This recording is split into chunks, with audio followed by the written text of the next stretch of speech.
for which it stands, one nation, under God, indivisible, with liberty and justice for all. Thank you. Make sure that your phones are on silent or turned off. Amanda, do you need this back?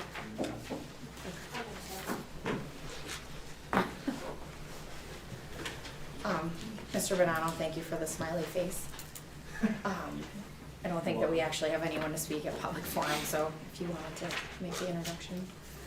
Yes, our first presentation is a presentation / recognition tonight. Here tonight is our Mr. Bonanno and Ms. Griffith, two of our Science Olympiad coaches at the high school, and several members of our award-winning Science Olympiad team from this year. So I'd like to have them come up, and they're gonna talk a little bit about Science Olympiad experience this year.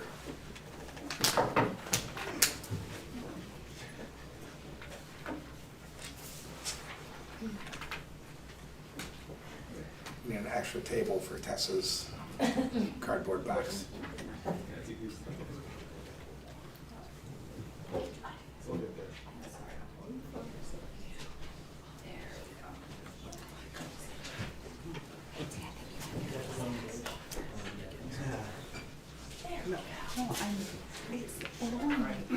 I turned the heat on.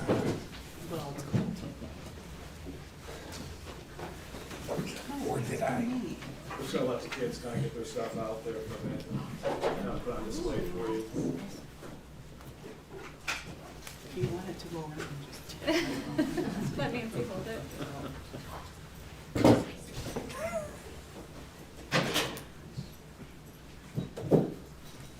Connor can't take his brain out and put it on the table, so. Thank you, Mr. Van Orn, Board of Education. I'd like to take a special moment before I begin this to welcome back Mr. Tim Gaffney to the high school. I feel like I've walked into a portal into 2008. But when Tim came in, it was a time when the Science Olympiad program had just finished up an amazing 3-year run at the New York State tournament. So it's like nothing ever changed. So, Tim, welcome back. Hey, thank you. Good to be back. I'm very happy to be here this evening with some members of the Science Olympiad team and Mrs. Griffith, who's behind me, or near me somewhere. On Saturday, January 25th, 13 Red Creek students went to Lemoyne College and competed in 23 events that encompassed the areas of STEM. All the scores were counted up against 33 other teams. Red Creek qualified for the state tournament next month back at Lemoyne College.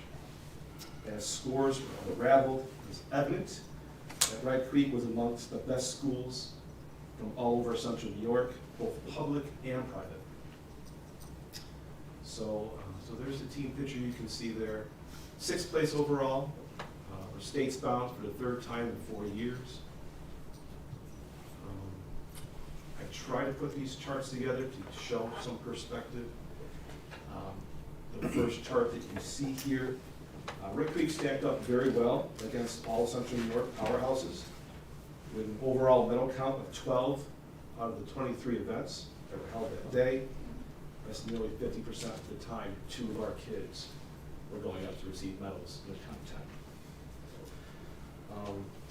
And you can see how they stacked up against some of the other schools that were represented that day. If you see a team A on a school, that just means that they had 2 teams that were registered. Some schools are that big that they can field 2 teams, and they just do that. So, the next slide here talks about Red Creek earning 5 first place trophies out of the 23 events. And our tech events cleaned up. They did an absolutely wonderful job. And some of the other testing events in the biological sciences also received 2 first place trophies. So that's a quarter of the time our kids are going up getting blue ribbons and blue medals. And they were claiming at this point. So that's a good indication that Red Creek's doing very well. Next graphic up here shows, it's okay.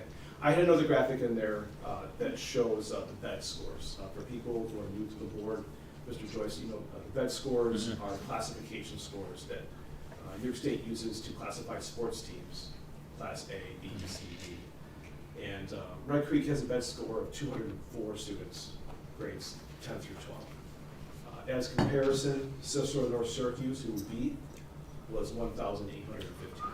Wow. So, and we beat other large schools like Liverpool, you know, just an example, right? And those VED scores are, again, grades 10 through 12. We have freshmen on our team, and they're up there getting medals. So I think that really speaks to the underdog achieving very well in that situation. Okay. Let's see here. So again, this is our top 10 events that we have. I'm going to go through the events one by one. If the student or students are here, they earned a medal in that event. I'm just going to ask them just to briefly talk to the board about the overall objective of their event. The goal of your event was to, and you'll go one. Okay. All right. So first thing I have here, this is air trajectory. This is got first place. This is Liam and Brian Peters. So Liam, do you want to talk about that? Just sure. Yeah. For air trajectory, our goal was to get a projectile, such as a ping pong ball or a tennis ball, ping pong ball in my case, as close to a target as possible. And the targets were staggered distances out, like 5 meters to 7 meters to 8 meters, and it was left and right. And I had a device which was able to use air to shoot out a ping pong ball out of the barrel and aim it at the targets. Yeah, and so as you can see on the right graphic there, that was a movie clip. I don't know if it's available on this, but their first shot was at a ½ meter high and a distance of what, 2 meters, right? Yep. And they got within, I think it was like 6 inches, a ping pong ball. And then you can see the far target there. That's in the square. It's a 1 meter square, and they were able to hit that, I think, even closer. And that was, I think, 7 meters out or 8 meters out. And then they went for a bonus, which was a 5-gallon bucket, placed 8 meters out and 1.5 meters to the left. And they were able to hit the bucket. Not go in the bucket, but hit the bucket. They wanted to go in, but they did extremely well. I think they're one of the only ones that did it that day. So you kind of wonder, like, how do you get first place? Like, this is the why. So next up is 4th place, anatomy physiology, and that's Connor. Connor, go ahead.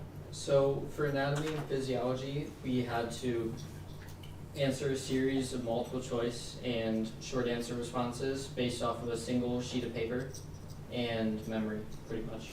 Do you remember what body systems you were? It was muscular, integumentary, which is like skin, and then skeletal system. Yes, so there's always 3 body systems in that event, and they get a double-sided cheat sheet, and that's it. And it can be asked anything about those 3 body systems. Astronomy. 10th place. Yeah. Overall objective, outside of just survive. So for astronomy, it's a paper test, and it is all short answer. They give you a couple of diagrams of star systems and other spatial objects, and you have to identify them and say what kind of like stars they are. And then there's also mathematical equations that go along with like how to calculate the distance between stars and stuff like that. And we had a situation in which Tessa had to jump in. And so this is the point where I thank you for that snow day on Friday. Because Tessa said, I studied for 5 hours. Thank you, Tessa. Disease detectives, 5th place. Ethan and Annie. To the best of your ability, with the overall.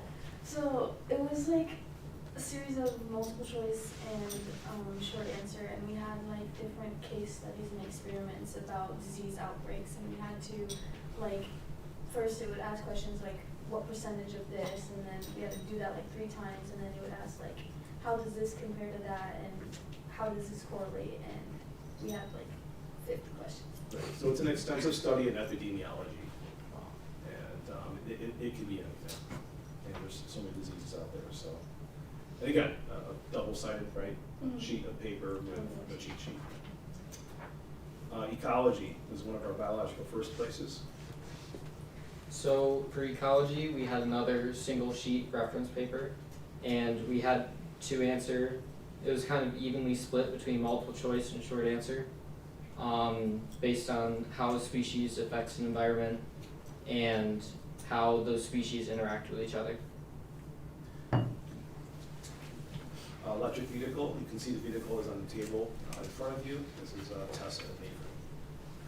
So for the objective of this, there's a point, a certain amount of distance placed away, and the main goal is to get the vehicle to get as close as possible, so you are no distance away from the point.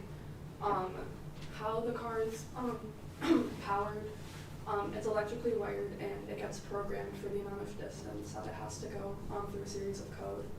And for competition, the distance was 10 meters, which is the furthest distance that there was, and so. And then, yeah, but we got how close? I think it was like point, like, I don't know. It was extremely I don't know. close. We were up in the second level looking down, and I have a picture on my phone of it. It was like maybe an inch. Maybe, that's like 2.5 centimeters.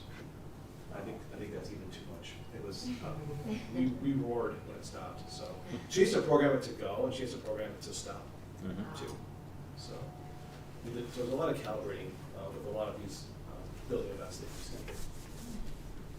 Bugs, entomology, Connor, you're up again.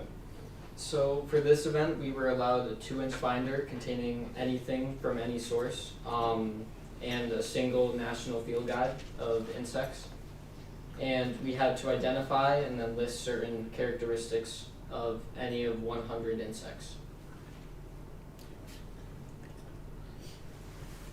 Helicopter. So for helicopter, the basic, it's quite simple. The overall goal was to get it to go at least like as long as possible without getting stuck in the ceiling, which I only got to test once because it got stuck in the ceiling the first time. And we got it to 1:18, which was my best overall out of all the practices I've done. And it was actually one of the newer helicopters we built. That one was one of my older ones. And I think that speaks volumes because I cannot tell you, the trial and error these kids go through, the time and the patience and the challenges that they go through to get to these points. So you can see Liam has a tower there, but he's got to build another and another.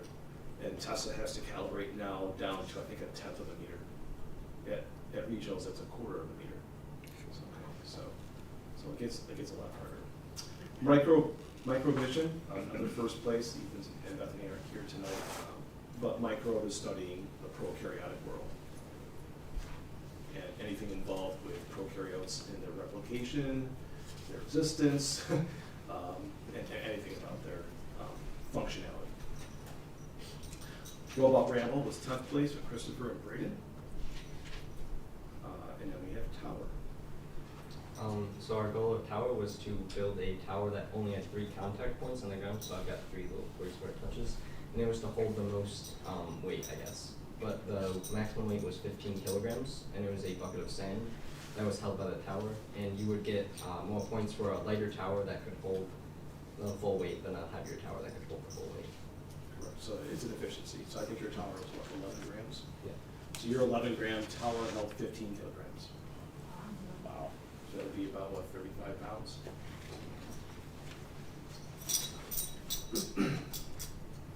And ready to do it. Basically, we were given this, it could be anything, and this one it was like a bowl with a bunch of different things attached to it, and I had to describe it on a piece of paper. I can't use any pictures or symbols, I just have to use words. And I have to describe how to build it, and we have 20 minutes, and then after that, the partner gets to read over the instruction, and they have to try and build it, and whoever gets the closest, well, they win. And we did 4th best. So, so they did very well. And they would practice, what, twice? We didn't practice it. Okay. There it is. My partner the day before. Yeah, right. So, but, they're going to practice more. I think. And so, you know, there's the trophy on the picture. I don't have it physically with us, but it's in the high school office for anybody who comes to see how great the kids did. Third time in 4 years, 11th time in the past 25 years, Red Creek qualifies for the state tournament in March. So, you know, the legacy has, continues in that regard. Thank you, Mr. Gaffney, for this wonderful picture of the coaches. You know, I always tell people this story. When I was interviewing for this job at Red Creek 24 years ago, I sat across the table from Todd Kaker, and Todd had a Science Olympiad shirt on. I said, "Oh, you do Science Olympiad? That's awesome." I said, "I did Science Olympiad at Fulton." You know, I don't know if that got me the job, but because Doc was always, you know, and such. And so, you know, I know what it's like to be on this side of things, and now I know what it's like to be on this side. To get to states is quite the achievement. And you know, just understanding Science Olympiad as a whole, it goes on a resume, it puts you in a different category, it makes you stand out. And these kids did an absolutely fantastic job with that. So, in conclusion, I'd like to take a moment to thank the support of the parents. I know they always have a vested interest in ensuring that their children have any and all opportunities to be successful. To the faculty and staff, thank you for your continued support and encouragement. I'd also like to thank Mr. Carter, who split his day cheering on our students, making sure that we were fed, thank you, vitamins, and supporting his own child at a sporting event, traveling back and forth from Baldwinsville to Des Moines throughout the day. That's dedication. Thank you to the Transportation Department for safe travels after a very long day. And of course, the support of education, your continued support does not go unnoticed and is always appreciated. These kids are excited, look at them. They know the stakes are higher. We have to compete against schools who teach curriculum and classes devoted just to Science Olympiad events. And we are making strides every day to perfect and calibrate our devices to their maximum potential. The students are taking deeper dives into areas of science in preparation for the state tournament. Our backs were against the wall. Teams had 15, we bought 13. Half of our kids were new. They had never done Science Olympiad before. We have freshmen, I stated that before. Other Greek schools just have 10 through 12. I'd also like to take a moment to thank Ms. Osborne. She is a former Red Creek Science Olympiad, and she helped test in the testing and scoring optics that day. So she was super excited when we sent an email to her if they were looking for volunteers, and she's like, "Yay!" So if you know Amanda, that's her personality, and thank you for that. We really appreciate it. And finally, our seniors, Liam, Tessa, and Cameron, thank you for everything that you have done over the years. I know there have been moments that have been stressful, but the achievements are amazing, and we're so proud of you. So we wish you the best of luck. At this time, any questions from the Board of Education to me or the students? The floor is yours. I believe last year you were able to bring an 8th grader with you just to see what it's like. Were you able to do that again this year? Yeah, we did not do that yet. We did not do it this year. It's not common practice, but we just did not do that this year. Okay. However, we are probably going to bring students to the state competition in a similar fashion. I'm not sure if it's going to be 8th graders. You know, there's a twofold there. We have students who come to us wanting to do Science Olympiad, which is we've never turned anyone down in at least my 24 years. And also, teachers have a pretty good eye for who would be a good fit for Science Olympiad. And so there's that too.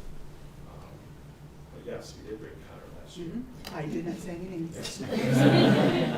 Yes, we did. Someone had an eye for that, and it took hold. So there's multiple opportunities to do that. So we still have an opportunity to do that. So that's a discussion amongst the coaches. Any other questions from the board? How many events were each of you in? 4. Wow. I was also in 4. So also in 4. I was in 3. Wow. Yeah. That's a lot. For a freshman to be in 3. But we felt when we try to put the kids in their events, right, can they handle this? That's one, you know that. Buffy, you know that. And 2, if you're a senior, you probably do a few more events, right? is your senior leadership, and then 3, the team chemistry between the 2 or 3 people within that event. You get team chemistry as a whole, which was fantastic this year, by the way, and team chemistry is a very big player in that. So the coaches have to do a lot of thinking about how to make that fit. So, any more questions? We want to say congratulations, and we're looking forward to see how you do next month, so make sure you come back and tell us, okay? Thank you very much.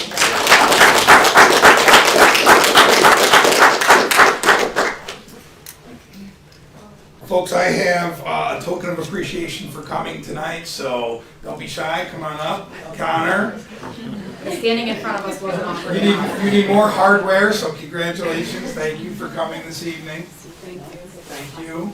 Congratulations.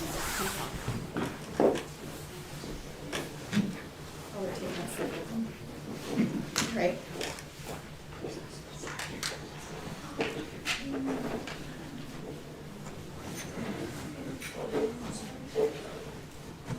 You don't have to stay unless you're mandated for 12th grade. Okay.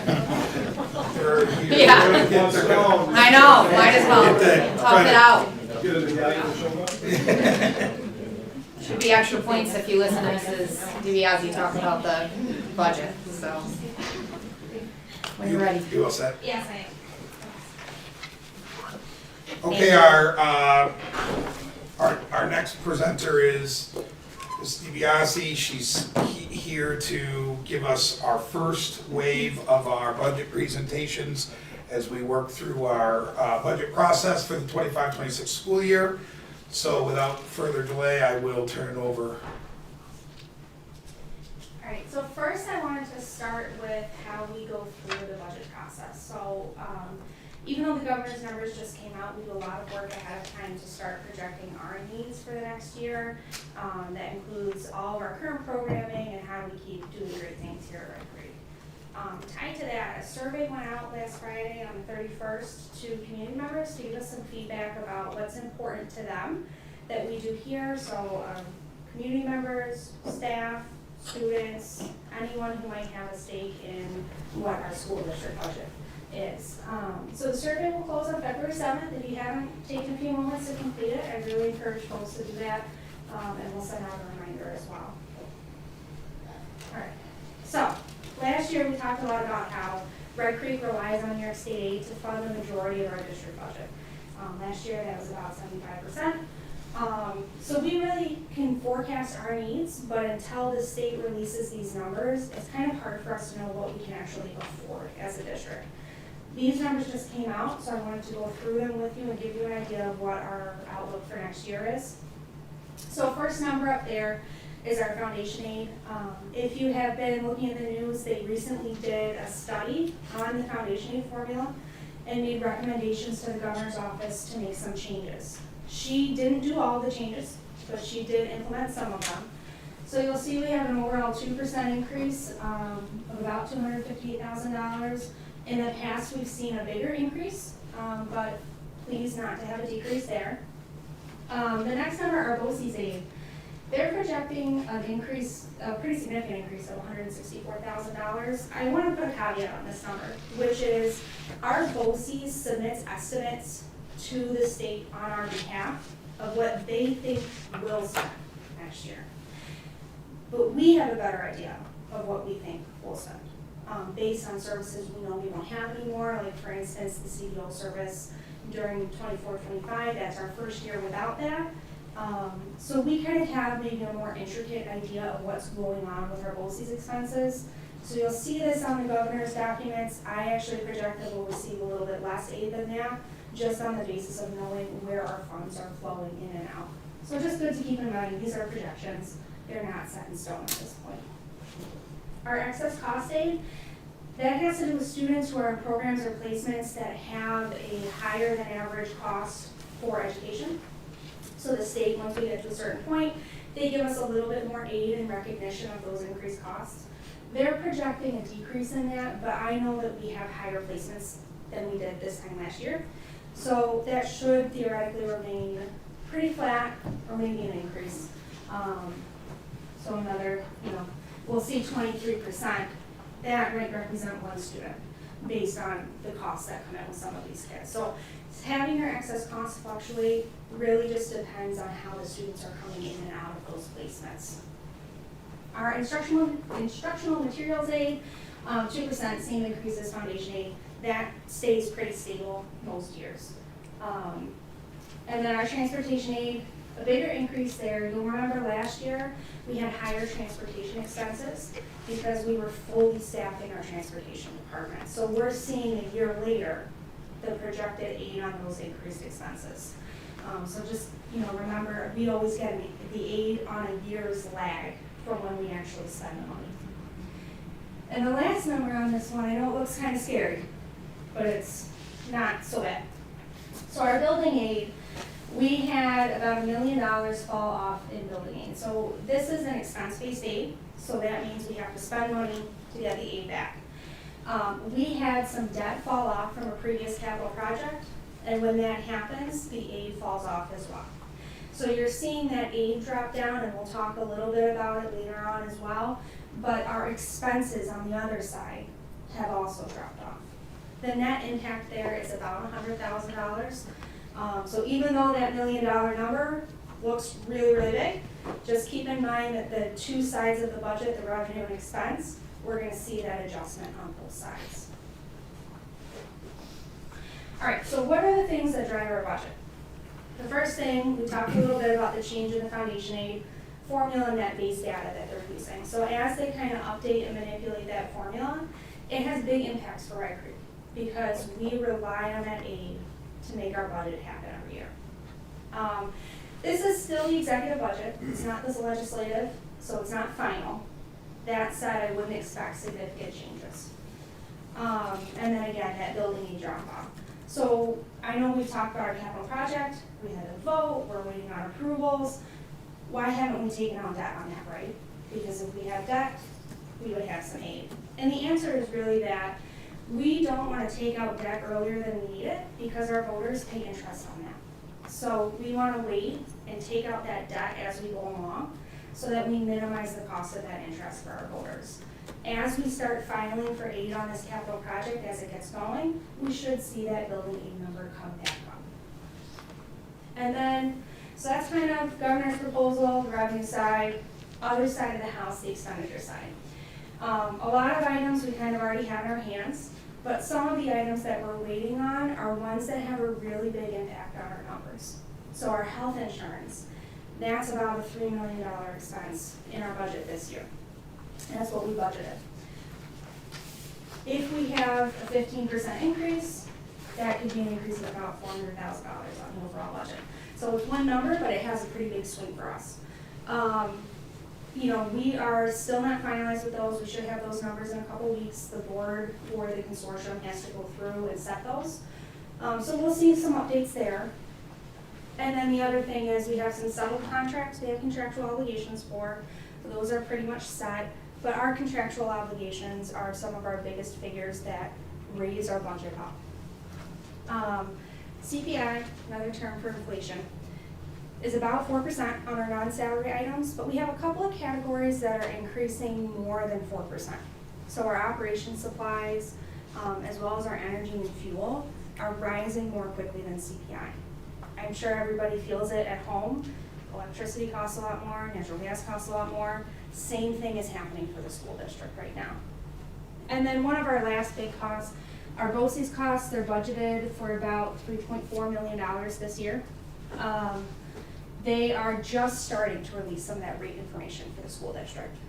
So fluctuations there can have a pretty big swing in our budget, so we need to wait for those. And then of course, just a reminder that we don't really set those rates.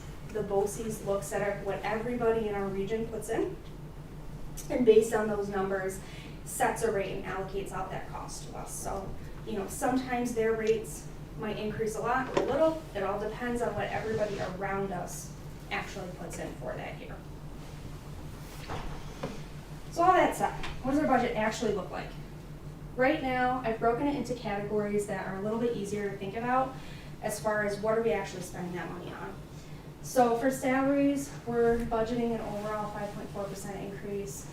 Some of those are due to items that we were able to kind of tie into the tail end of those COVID grants. So those ended in September 30th, not at the start of the school year. So we kind of tied a little bit of those expenses in. Increased benefit costs, those are going up like crazy. And those are, again, just by a part of the consortium. How they set those things, what our experience rating is, how much we're filing claims for things. They do tend to fluctuate a little bit upon those. Same sort of a thing for contractual and purchase services. So these are things like preventative maintenance contracts, services with other providers who might come in and do things for our schools. Materials costs, so we mentioned the operation supplies, they're increasing more quickly. You know, and I think when the supply costs went up during COVID, we really just haven't seen them come back down. So we're still struggling with trying to keep up with those based on what's happening in the markets. I shouldn't say struggling, we're still seeing an impact. We're still seeing those things having a bigger impact on our budget. The equipment, we're projecting it going down a little bit. We have a couple of bigger ticket items that we would be looking to replace next year. One of them being our sander, which is, I believe, from 1979. So those are some things we want to replace them before they break down. And we have a lot of snow like we do this season, and then our lots are full of that. So those are things we want to kind of keep up on. We try to do a couple of items a year just so that that line is staying nice and flat, not seeing a lot of spikes for the voters. And then on our debt side, so right now we're seeing that drop off. So it's about $800,000. Remember, I said $1 million on the other side. We have a capital outlay project for last year that in the governor's numbers, she didn't project the aid for that based on the time of the filing.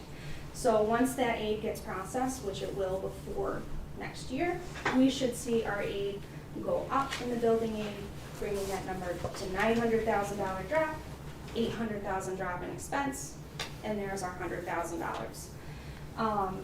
You know, so again, sometimes with the timing of these things, the state doesn't necessarily know all the things that we know about our district at the time that they're trying to put these numbers out for us. So overall, last year, between 2 years, 24-25, we were budgeted at $25.1 million.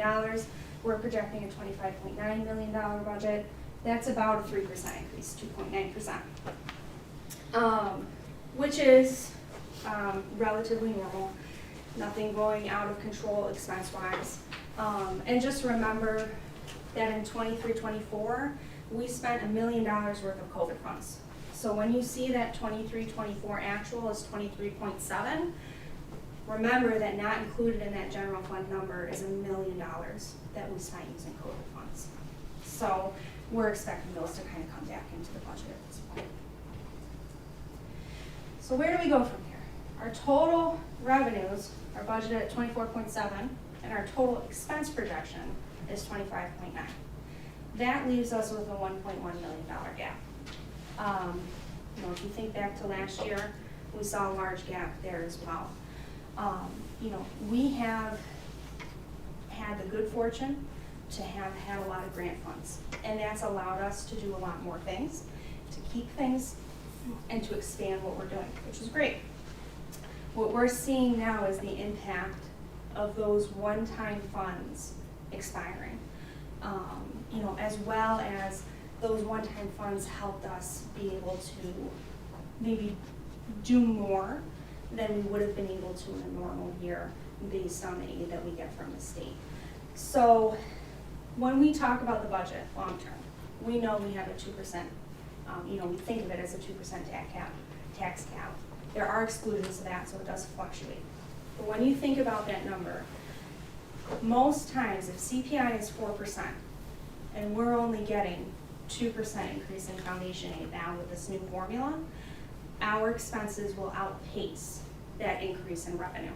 So no longer are we able to kind of close a gap like this with COVID funds. Now we're at the point where we know our expenses are going to grow more quickly than our revenues are going to grow.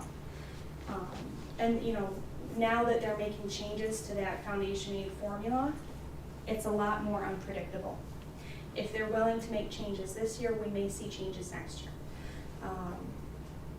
That's a little too far out for us to say with any certainty what's going on, but we can say with certainty that we're seeing our expenses outpace. And we know that because last year we started the budget process with a gap as well. What we want to do is be able to present a balanced budget to the voters that has great programming supports and offers that same great education to our students. We may just need to think differently about how we get to that end. And this is part of that conversation we've had about reducing the use of appropriated fund balance and reserves. So those savings are now we are at the point where projected for this year, we're using $750,000. I don't project that we'll end this year replenishing that amount. So we're gonna start eroding those savings if we continue in this way. So something to think about as our overall district position, those savings accounts, once they run dry, they run dry. They're very hard to refill once you get to that point. So when we talk about the budget process, yes, it's a one-year budget, but we're also talking about the overall fiscal health of the district and our ability to give our kids 10 years from now the same great education when they get today. So that's kind of where we're at right now. We're still waiting on some of those important, great information. Next month, we'll have a better idea of possible retirements, just based on how things fall in our contracts. And then we'll start talking about the prioritization of some of these expenses. So I talked about that survey that we're waiting on. We've gotten some responses already, which is great, but we'd love to see more. It's always good to have our community invested in our process. And then aligning that with our board of education goals and our student needs for next year. At this point, it's kind of a great time. We're midway through the year just about, so we have started to get some of that data back from our students about what they might need for next year, which helps make sure that we're putting our resources where they get the biggest bang for their buck. So more to come, but that's currently where we're at in this budget process. Any questions?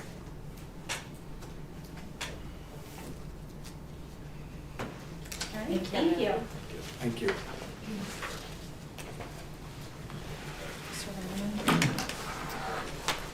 Certainly. Our next small update is in regards again to our MVP awards for this month. As I've been doing, I'd like to read a handful of the recipients and the letters that they had received. Our first recipient that I'm going to read about is Gloria Persono, our nurse. For over 30 years at the district, taking care of our kids, for always having a smile and respect for everyone. Thank you, Gloria. So short to the point, but very poignant. Holly Cole works in our elementary cafeteria. Holly is an amazing person, beautiful inside and out, always available to lend a hand and always with a smile. She works gracefully under pressure. I just thought that was written so well. And then a third one is Jason Wanek, a 6th grade science teacher for us. Jason has made the transition to middle school for my son easy and enjoyable. He has helped him to learn and to succeed, and the support he has shown to him has been unforgettable. Thank you. So again, just really nice snapshots of the small moments or actions that our staff display on an every single day basis. And when I have the fortune to hand some of these things out, the information that I get from staff is, geez, it's unbelievable that somebody recognizes these small acts, whether it's a parent or a colleague or a student. So it's really been an uplifting program. So glad it's continuing. Great, thank you. Okay, we're gonna move on to the minutes of the regular meeting from January 15th. Could I have a motion, please? Thank you, Mrs. Dingman, and a second by Mrs. Allen. Any questions, corrections? All in favor? Aye. Any opposed? Any abstentions? Okay, moving on. Mrs. Madigan, I'd like to make a motion to approve all of E 1 through 4. I will take that. Can I have a second, please? Mrs. Folds? Love it when they all have asterisks next to them. Any questions on this group? Thank you for sneaking them in there, Mr. Norman. Questions? Okay. All right, when you're ready. Mrs. Folds? Yes. Mrs. Dingman? Yes? Mrs. Decker? Yes. Mr. Joyce? Yes. Mrs. Alex? And Mrs. Madigan? Yes. Thank you. All right, moving on to the consent agenda. I have a motion for, I would take it all if so pleases the board, the consent agenda, 1 through 4. Mrs. Digman and a second by Mrs. Folds. Question on this group? When you're ready. Okay. Mrs. Decker? Yes. Mr. Joyce? Yes. Mrs. Dingman? Yes? Mrs. Allen? Yes. Mrs. Folds? Yes. And Mrs. Madigan? Yes. Mr. Gaffney, welcome back again. Oh, the need approved. We just, yeah. We're actually gonna pull that one out separately. Table that. Yeah. I'd like to make a motion to approve the new business, 1 through 5. Or 3 for Mrs. Dingman, Mrs. Decker for the second, please. Mr. Gaffney, I believe you're in this group too, so we'll see how it goes. Any questions on this group? Okay, when you're ready. Mrs. Folds? Yes. Mrs. Allen? Yes. Mrs. Dingman? Yes? Mr. Joyce? Yes. Mrs. Decker? Yes. And Mrs. Madigan? Yes.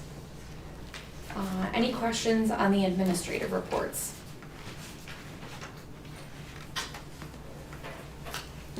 For the seniors in the room, you're welcome, because this is going incredibly fast.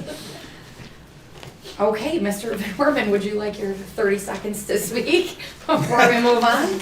Right. As we've been doing this year, I included an update on our attendance, average rate of attendance, which is holding fairly steady as we get through hopefully some of the challenging illness months, knock on wood. And our attendance enrollment is holding steady. We are obviously down, as you can see, both compared to the start of the school year and compared to this time last year. Again, I think the other thing that you draw comparisons to is the very bottom bar chart at the end. I would say generally speaking, the last 6 years of data show a fairly flat overall attendance, right around that 800 number. Prior to those 6 years, you see that we've dropped off the last 6 years. The 3 years prior to that, we were up above 900. So obviously something that we're paying attention to and tracking. And you see the class roster averages on the right-hand side. Generally speaking, they're in fractions. So you lose a half a kid. We don't really calculate half students.